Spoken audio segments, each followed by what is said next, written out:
The silence of space broke with a desperate cry.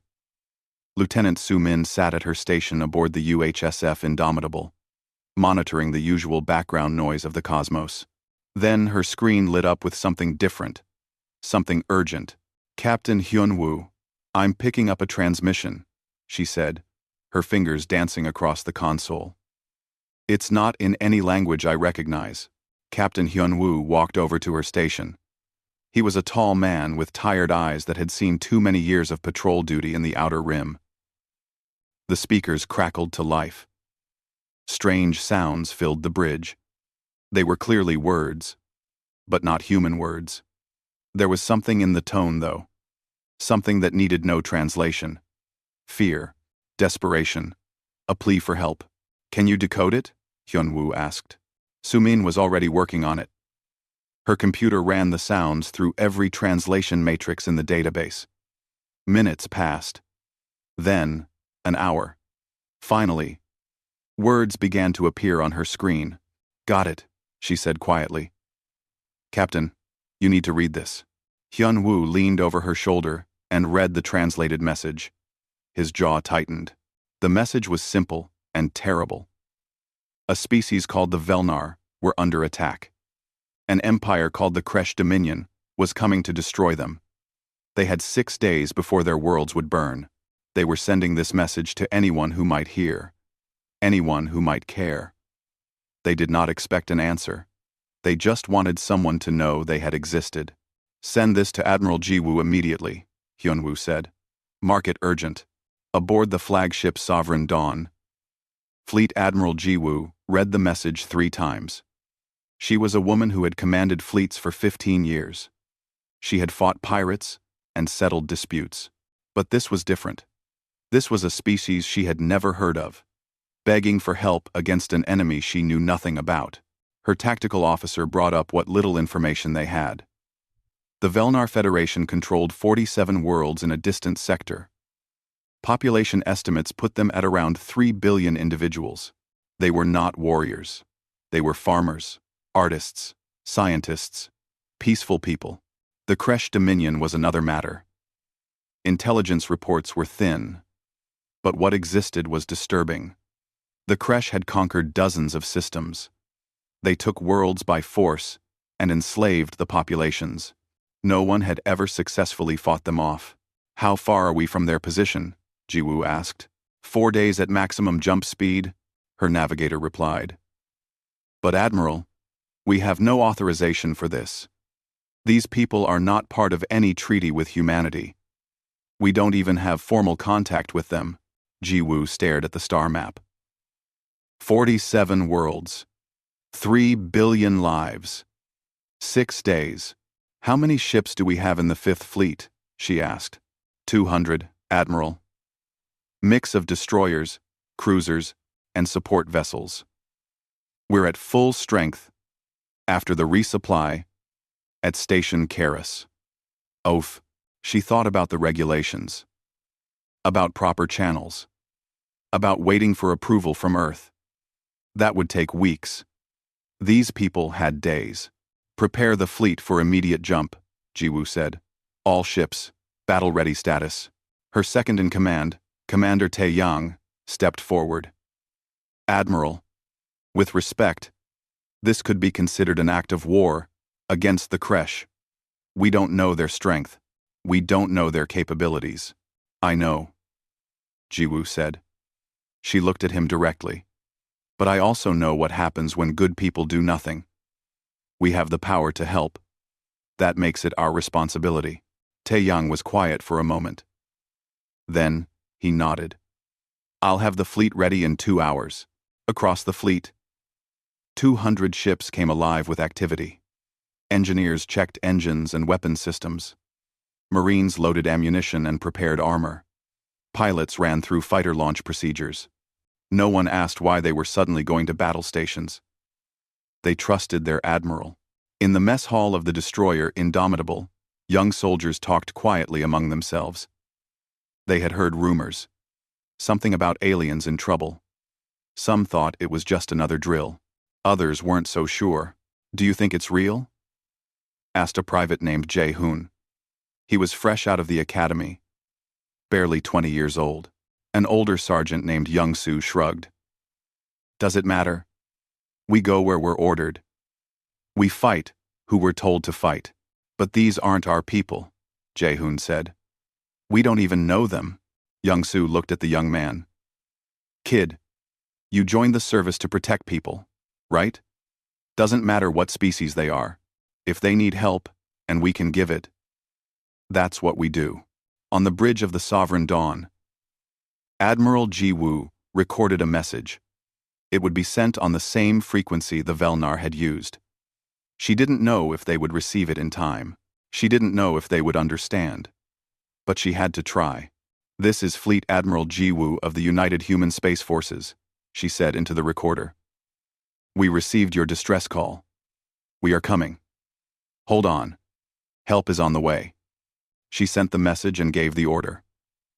200 human warships jumped into hyperspace, racing toward a species they had never met, to fight an enemy they had never faced. For one simple reason, it was the right thing to do. 4 days of travel stretched ahead of them. 4 days to prepare. 4 days to wonder if they would arrive in time. The Velnar Federation had sent their message, expecting silence. They were about to discover that in the vast darkness of space, humanity had heard their cry. And humanity was coming. Elder Viskra stood in the command center of Velnar Prime, staring at the detection screens with growing horror. The Kresh Armada would arrive in 18 hours. His people had done everything they could to prepare. It would not be enough. It was never going to be enough. Elder, one of his aides said nervously. We're detecting something at the edge of the system. Viskra felt his heart sink. The Kresh are early? No, Elder. These signatures are different. Unknown configuration. They just appeared. Out of nowhere. On the screens, 200 new contacts blazed into existence. Ships. Hundreds of them. They were arranging themselves in defensive formations around Velnar worlds. Who are they? Viskra whispered. The communications officer checked his console. We're receiving a transmission, Elder. Audio only. The language is translating now. A voice filled the command center. Female. Calm. Strong. Velnar Federation. This is Fleet Admiral Ji-woo of the United Human Space Forces. We received your distress call. We are here to help. Please respond. Velnar Federation. Velnar Federation. Velnar Federation. Velnar Federation. Velnar Federation. Velnar Federation. Velnar Federation. The command center fell silent. Every Velnar stared at the speakers in disbelief. Humans? Someone whispered. But that's impossible. They're just rumors. Stories from the far sectors. Viskra's hands shook as he activated the response channel. This is Elder Viskra of the Velnar Federation. Are you real? Is this truly happening? There was a pause. Then the voice replied with what might have been amusement. We're very real, Elder. We're sending a shuttle to your position for immediate contact. We have limited time before the Kresh arrive. We need to coordinate. Captain Hyun-woo piloted the shuttle himself, with Dr. Bo-ra seated beside him.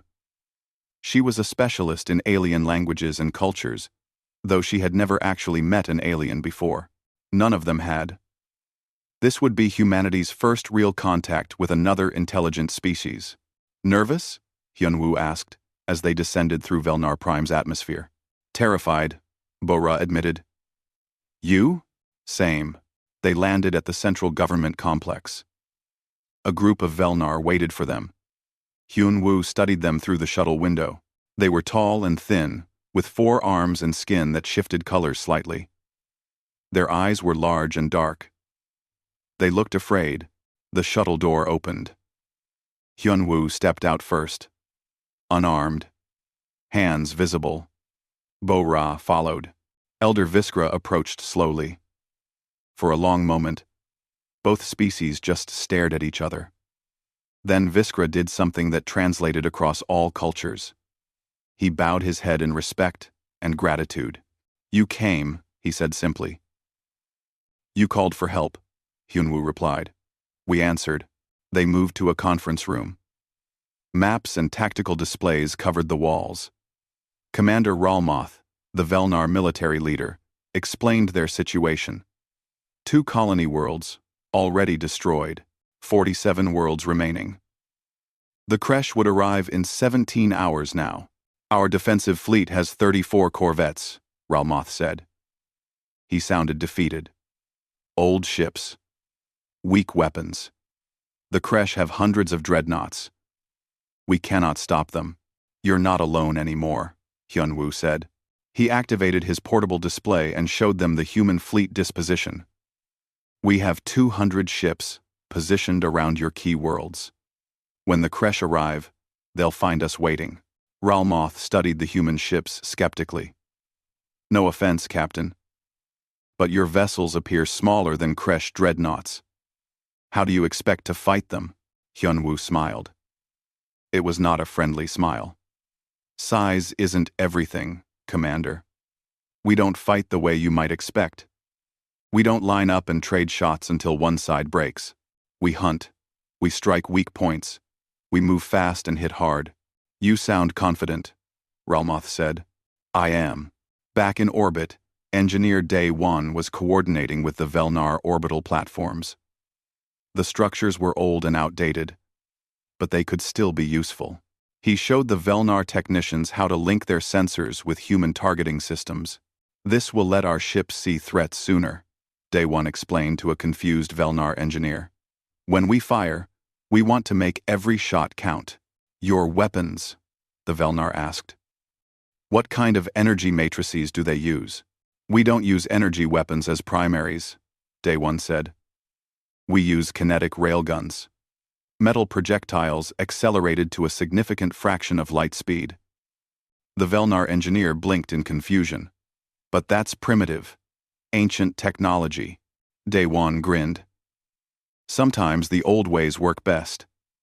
Energy shields can deflect lasers and plasma. But a tungsten rod moving at 30% light speed? Nothing stops that.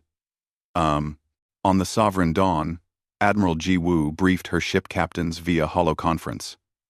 200 faces looked back at her from screens around the bridge. The Kresh will come in expecting easy prey, she said. They will see the Velnar and dismiss them. They will see us and not understand what we are. That gives us exactly one advantage. Surprise. What about numbers, Admiral? Asked one captain. Intelligence suggests they might have 400 ships or more. Then we make every shot count twice. Ji-woo replied. We've fought worse odds before. Remember the Corsair Nebula? We were outnumbered 5-1. We still won. Those were pirates, Admiral. The Kresh are a military empire. Pirates, empire. Doesn't matter, Ji-woo said firmly. They're bullies who prey on the weak. And they've never faced humanity before. They don't know what we're capable of. They're about to learn. She looked at each face on the screens. In 17 hours, we go to war. Not for territory. Not for resources. We fight because someone asked for help. And we choose to answer. Make no mistake, the Kresh will not surrender easily. This will be a real battle. Some of us may not survive it. The captains nodded. One by one, they signed off to prepare their ships. Down on Velnar Prime, Elder Viskra stood with Captain Hyunwoo on a balcony, looking up at the night sky. Hundreds of human ships orbited above, tiny lights against the stars. Why did you come? Viskra asked quietly. We have nothing to offer you. No trade goods worth this risk. No strategic value. Why risk your lives for strangers? Hyunwoo was quiet for a moment. Because it's right, he said finally. Because we could help. Because sitting back and doing nothing when you have the power to save lives? That's not something we can live with. Your people are remarkable, Viskra said. We're just people, Hyunwoo replied. Trying to do the right thing. 17 hours. The Kresh were coming. But this time, they would not find defenseless victims. This time, they would find humanity standing in their way. The Kresh Armada appeared like a plague of metal locusts. 400 warships dropped out of hyperspace at the edge of the Velnar system. Their formation was precise and overwhelming. This was an empire that had crushed dozens of civilizations. They knew exactly how to inspire terror. War Master Kroth sat on the command throne of his flagship, watching the sensor displays with satisfaction. The Velnar worlds lay before him, ripe for conquest. Their pathetic fleet of outdated corvettes would be swept aside in minutes. "Begin the standard intimidation broadcast," Kroth ordered.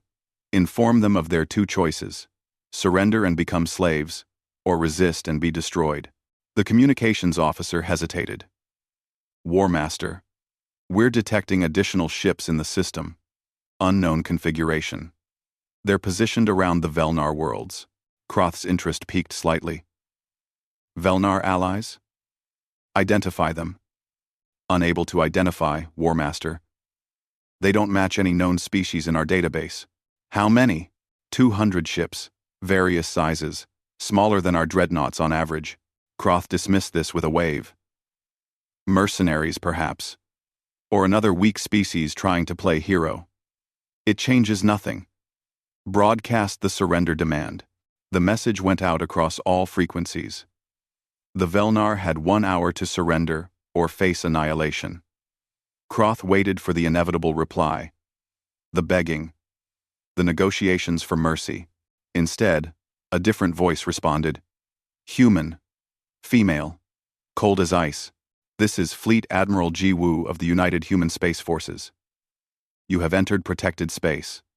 You will withdraw your forces immediately, or be destroyed." Kroth laughed. Actually laughed.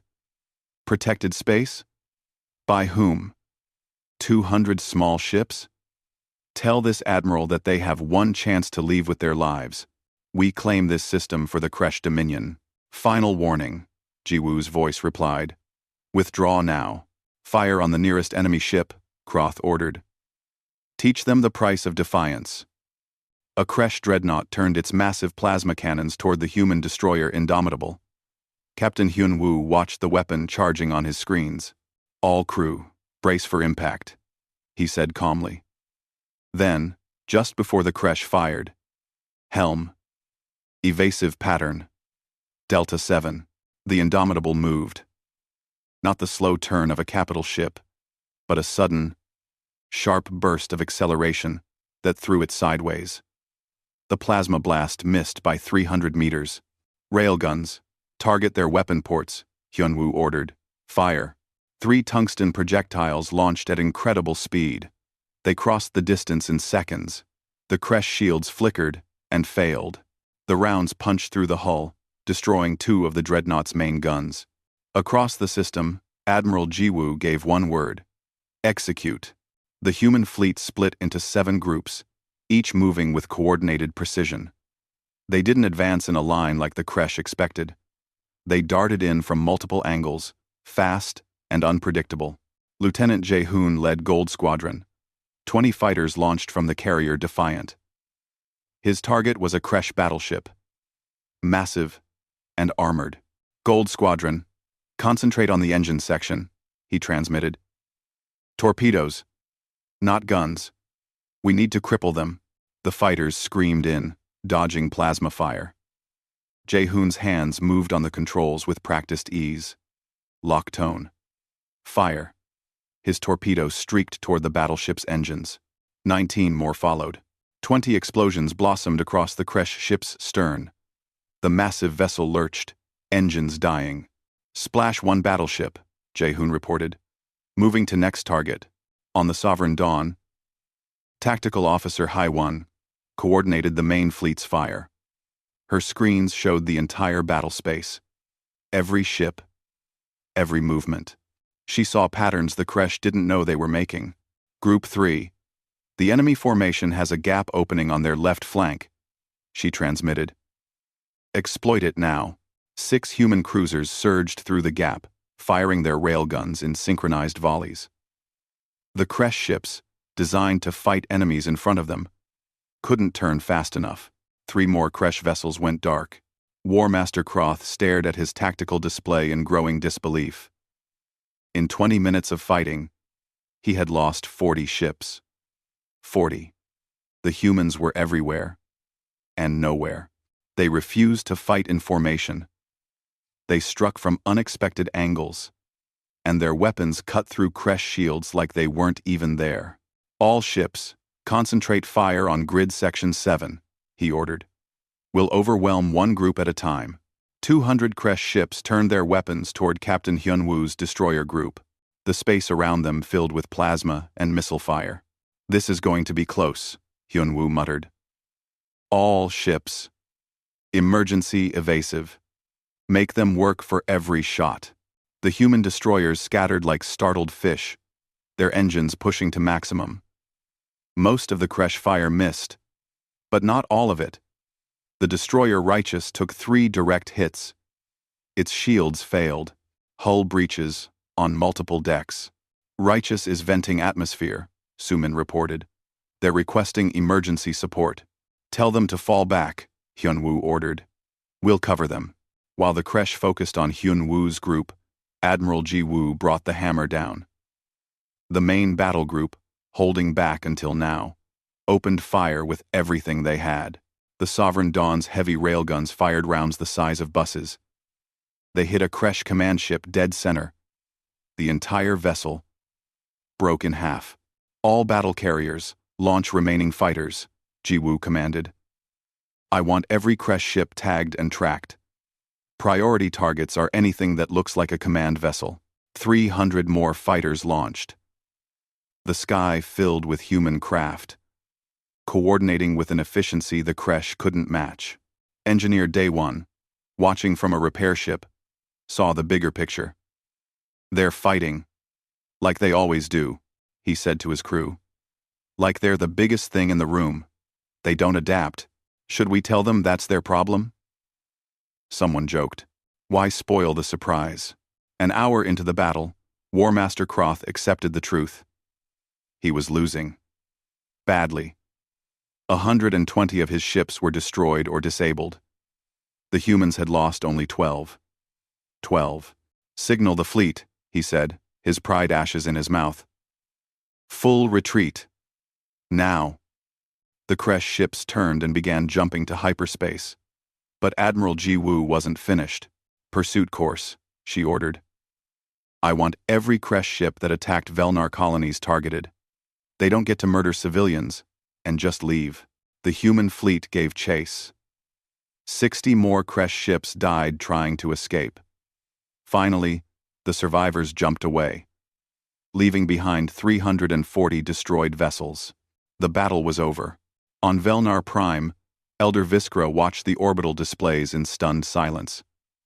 The Kresh Armada, the unstoppable force that had destroyed 2 of his worlds, had been shattered, broken, driven away by humans. By these strange allies who had appeared when all hope seemed lost. In the command center, someone started crying. Then someone else. Soon the entire room wept with relief and joy and disbelief. They had survived. Captain Hyunwoo's voice came over the general channel. Velnar Prime. This is indomitable. The threat has been neutralized. Your worlds are safe. Viskra tried to speak, but couldn't find words. How do you thank someone for saving your entire species? Finally, he managed 2 words. Thank you. In space above, human ships began rescue operations, searching for survivors from the damaged vessels. Marines prepared to board the disabled Kresh ships. Admiral Ji-woo sat in her command chair, looking at the casualty reports. 12 ships destroyed, 1,847 crew members dead, 4,000 wounded. The price of doing the right thing was never cheap. But looking at the Velnar worlds below, safe and intact, she knew they had paid it willingly. The medical bay of the Sovereign Dawn was full. Medical Officer Young-soo moved from bed to bed, treating wounded crew members. Burns from plasma fire, broken bones from explosive decompression, radiation exposure from damaged reactors. The cost of victory. written in blood and pain. "How's Martinez?" he asked a nurse. "Stable. She'll lose the leg, but she'll live." Young-Soo nodded and moved to the next bed. A young ensign, barely 19, with severe burns across half his body. The kid tried to smile when Young-Soo approached. "Did we win, sir?" the ensign asked weakly. "We won," Young-Soo confirmed. "The Velnar are safe." "Good," the ensign whispered. Young-Soo stayed with him until he fell asleep, then continued his rounds. There were 200 more patients waiting. Down on Velnar Prime, Captain Hyun-woo stood in a vast plaza where the Velnar had gathered. Thousands of them. Maybe tens of thousands. They had come to see the humans, to thank them, to understand what kind of species would risk everything for strangers. Elder Viskra stood beside him on a platform. "My people wish to offer you everything we have," he said. "Our resources, our technology, our entire economic output. Anything to repay this debt." Hyunwoo shook his head. "We don't want payment, Elder. We didn't come here for profit." "Then why?" Viskra asked, genuinely confused. "In all the galaxy, no one does something for nothing. There must be something you want." "We want you to survive," Hyunwoo said simply. "We want you to thrive. We want to know that the Kresh don't get to destroy peaceful people anymore." "That's enough." Viskra's skin shifted colors, displaying emotions Hyunwoo couldn't quite read. "I don't understand your species," the elder said quietly. "But I am grateful you exist." Ambassador Taeyang arrived on a transport ship 3 days after the battle. He had come to formalize relations, to set up proper diplomatic channels. He met with the Velnar Council in their government chambers. "The Velnar wish to offer tribute," one counselor said. "Standard practice for protection, yes?" Taeyang frowned. "We're not looking for tribute. We're not conquerors." "Then what do you want from us?" another counselor asked. "There must be something. No species in known space acts without self-interest." "Maybe that's the problem with known space," Taeyang replied. "Maybe it's time for a different way." The discussions continued for hours. The Velnar simply couldn't grasp the concept of help without strings attached. It didn't fit any framework they understood. Meanwhile, technician Min-ji worked with Velnar engineers to rebuild their damaged orbital platforms. She showed them human defensive technology, explained the principles, taught them how to maintain the systems. "You're just giving us this?" a Velnar engineer asked. "These are military secrets." "Surely," Min-ji laughed. "They're only useful if you know how to use them. Besides, what good is our technology if we're the only ones who have it? The galaxy gets safer when everyone can defend themselves." The Velnar engineer stared at her. "Your species is very strange." "We get that a lot." Captain Hyunwoo led a team to one of the destroyed Velnar colony worlds. The Kresh had bombarded it from orbit before the human fleet arrived. Millions dead. Cities turned to ash. But there were survivors, hiding in underground shelters. Human Marines dug through rubble, searching for anyone left alive. They found a family in a collapsed building, a mother and 2 children, trapped for 4 days without food or water. When the Marines pulled them out, the Velnar mother looked at the humans with confusion and fear. "Are you Kresh?" she whispered. "No, ma'am," the Marine replied gently. "We're humans. We're here to help. You're safe now." The mother broke down crying. The Marines carried the family to a rescue shuttle, got them medical care, found them food and shelter. No one asked for anything in return. Commander Ralmoth, the Velnar military leader who had doubted the humans, approached Admiral Jiwoo on the Sovereign Dawn. He bowed deeply, a Velnar gesture of profound respect. "I was wrong about you," Ralmoth said. "I thought you were arrogant, overconfident. I didn't believe you could win. I apologize. You were being realistic," Jiwoo replied. "Based on what you knew, you had every reason to doubt. No apology needed. How can we ever repay this?" Ralmoth asked. 1,800 of your people died for us. Thousands more wounded. How do we live with that debt? Jiwoo looked him in the eye. You pay it forward, Commander. Next time you see someone who needs help, you help them.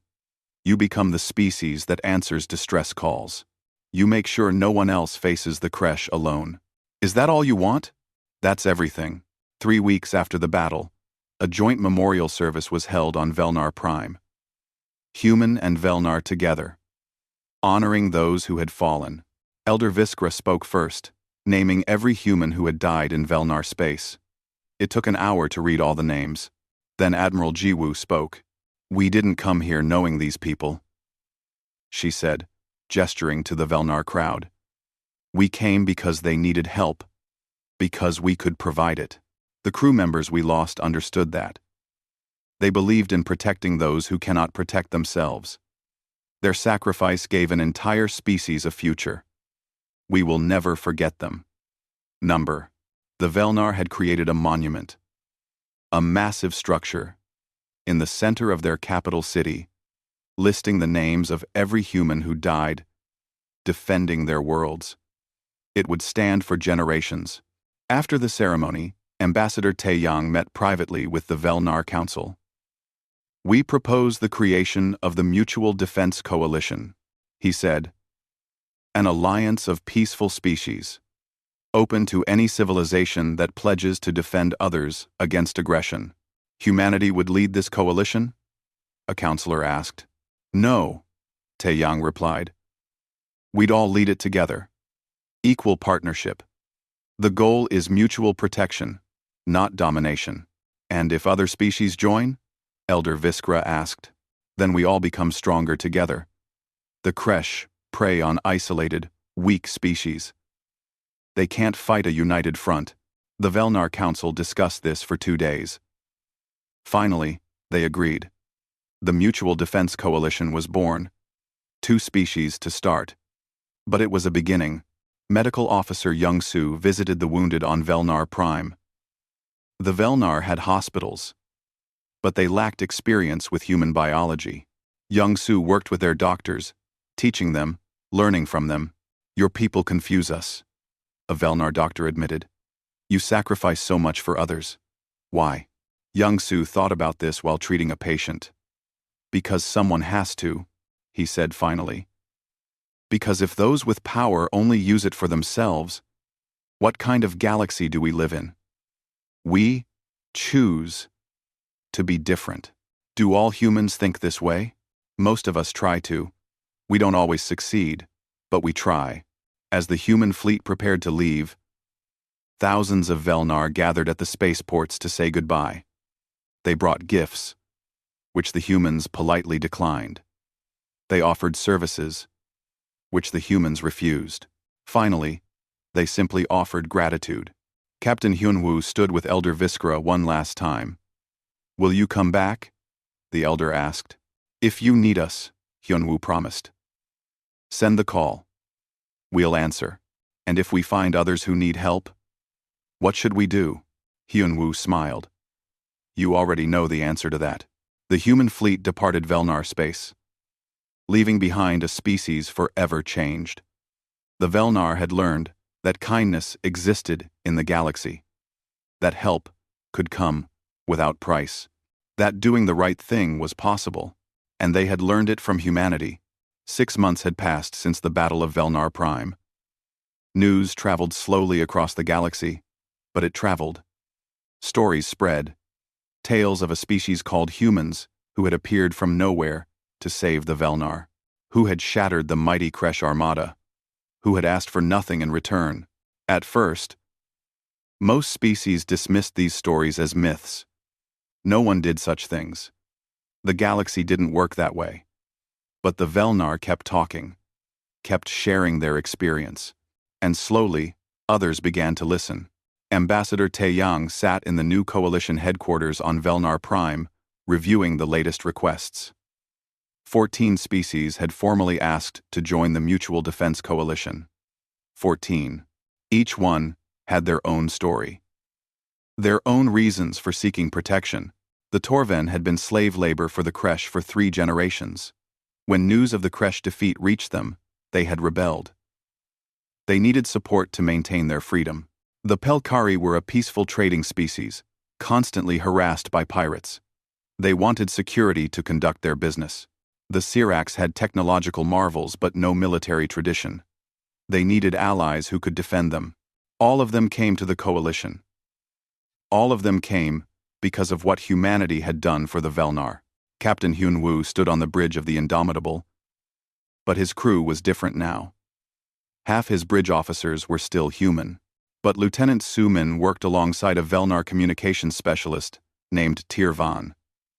Engineer Day Wan trained a Torvan apprentice in human ship systems. The mess hall served food from 6 different worlds. "It's strange," Su Min said during a quiet moment. 6 months ago, we didn't even know these species existed. Now there are crewmates. "Good kind of strange?" Hyunwoo asked. "The best kind," she confirmed.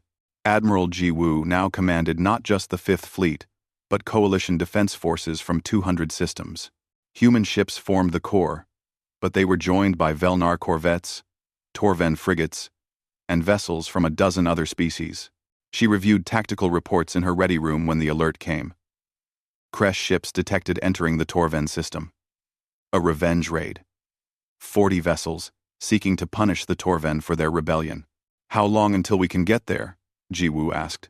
6 hours at maximum speed, her navigator replied. "Make it 5. Send word to all available coalition ships. We're not letting the Kresh take back what they lost." The coalition fleet arrived to find the Kresh already attacking Torven orbital stations. But this time, the Kresh faced a prepared enemy. Human destroyers hit them from one side. Velnar ships, now equipped with human weapons, struck from another. Torven defenders, trained by coalition instructors, held their positions. The Kresh commander realized his mistake quickly. This wasn't a soft target anymore. This was a united force. He tried to retreat. Only 10 of his 40 ships escaped. After the battle, the Torven leader addressed Ji Woo via hologram. "Just like you came for the Velnar. That's what the coalition does," Ji Woo replied. "Attack one of us. You face all of us. The galaxy has never seen anything like this." Then maybe it's time the galaxy changed. Dr. Bo Ra, the xenolinguist who had helped with First Contact, now ran the Coalition Cultural Exchange Program. She coordinated scholars from 20 different species, studying each other's languages, arts, and sciences. "We're learning so much," she told Ambassador Taeyang during one of their regular meetings. "The Siracs have mathematics that makes our quantum physics look simple. The Velkari understand organic chemistry in ways we never considered. And the Velnar, they have a philosophical tradition that spans 10,000 years. And what are they learning from us?" Taeyang asked. Bo-Ra smiled. "Hope. They're learning that cooperation is possible. That strength can be used for protection, not domination. That doing the right thing isn't weakness." The Kresh Dominion watched these developments with growing concern. The empire that had ruled through fear and violence suddenly faced opposition. Species they had conquered were rebelling. Worlds they had planned to invade were now protected. The Kresh High Command debated their response. Some wanted war. Total war. Throw everything at the coalition and crush it before it grew stronger. Others saw the futility. The humans had shattered their best fleet. Other species were learning human tactics. Starting a war now would only accelerate their decline. Finally, they made a decision. They sent an ambassador to coalition space. The first diplomatic contact in Kresh history. Ambassador Taeyang met the Kresh envoy in a neutral location. The Kresh was a massive being, evolved for combat and conquest. But today, he looked uncertain. "The Kresh Dominion seeks peace," the envoy said stiffly. "Peace requires more than words," Taeyang replied. "What are you offering?" The negotiations took weeks.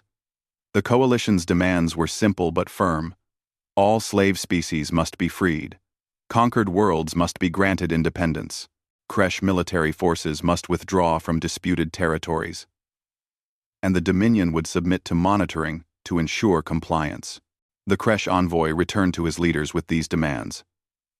Some wanted to refuse, to fight, but the pragmatists won. The Kresh agreed to the terms. 47 species gained their freedom. Worlds that had known only oppression for generations suddenly had hope. Elder Viskra stood with Admiral Jiwoo on the Sovereign Dawn, watching the latest coalition fleet exercise. Ships from 30 different species moved in coordinated patterns. Humans, and Velnar, and Torven, and dozens of others working together. "We called into the void 6 months ago," Viskra said quietly. "We expected silence. We expected death. Instead, we found you." "You found hope," Jiwoo corrected. "It's spreading," Viskra observed, "like ripples in water. One act of kindness creating waves across the galaxy. That's what we hoped would happen," Jiwoo admitted. "We knew we couldn't protect everyone alone.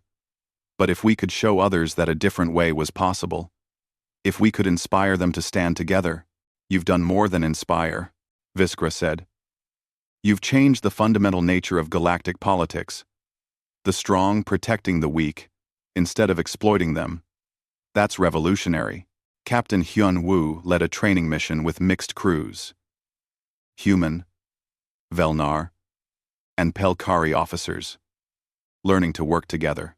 They practiced combat maneuvers, emergency procedures, and crisis response. "The key is communication," Hyun-woo explained to the diverse crew. "Different species, different languages, but we all want the same thing, to protect those who can't protect themselves. Remember that, and everything else becomes easier." A young Velnar officer raised his hand. "Captain, why do humans care so much about others? Your history texts mention wars among yourselves. You're not perfect. Why reach out to help strangers?" Hyun-woo considered this. "Because we learned," he said finally. "We learned that working together is better than fighting alone. We learned that our differences make us stronger, not weaker. And most importantly, we learned that having the power to help means you have the responsibility to help. We're not perfect, but we're trying to be better." The coalition continued to grow. 60 species within 4 months, 80 by 6 months, each one bringing new ideas, new perspectives, new strengths. The galaxy was changing. Old empires like the Kresh found themselves isolated, their methods of control no longer working. Peaceful species no longer lived in fear. The strong protected the weak instead of preying upon them. And at the center of it all was humanity.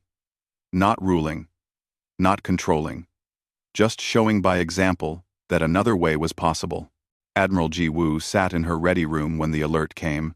A new distress signal, unknown species, under attack by raiders in an unexplored sector.